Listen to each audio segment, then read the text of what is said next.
एक 2 दिवसापूर्वी पुण्यामध्ये जी भयानक घटना घडली, कारण आमच्या महिला असुरक्षित आहे.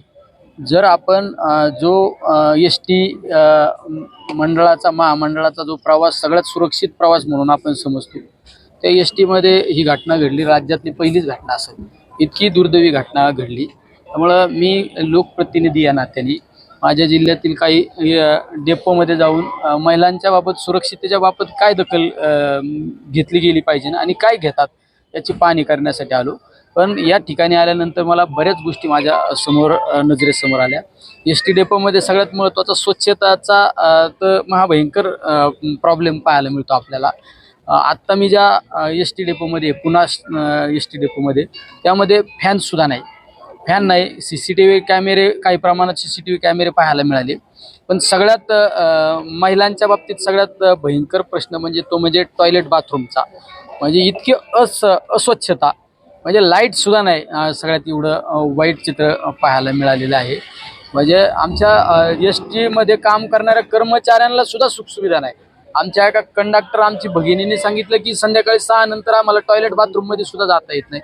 तर पॅसेंजरने सुद्धा सांगितलं. आता मी एका महिला पॅसेंजरशी बोललो, त्यांनी सांगितलं की प्रत्येक डेपोमध्ये तोच प्रश्न आहे की आम्हाला टॉयलेट बाथरूम नसतं.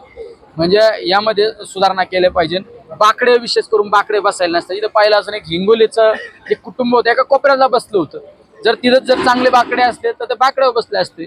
असे बरेच प्रश्न या ठिकाणी पाहायला मिळाले आहेत. सरकार उदासीन. मी आता ज्या एस टीमध्ये चढलो होतो त्या एस टीतल्या काही पॅसेंजरनी सांगितलं मला की येताना बऱ्याच ठिकाणी लाईट बंद चालू होत होती. मी ड्रायव्हरला विचारलं लाईटचं काय, त्यांनी नाही आता चालू केली. म्हणजे इतकी भयानक परिस्थिती होती. गिअर टाकायचं दांड सुद्धा व्यवस्थित नव्हतं बा.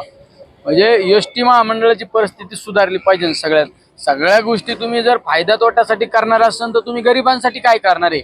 अरे चांगली सक्षम परिस्थिती असणारे माणसं 4 व्हीलर गाडीमध्ये फिरतात. एस टीमध्ये प्रवास करणारा हा माझा गोरगरीब आहे.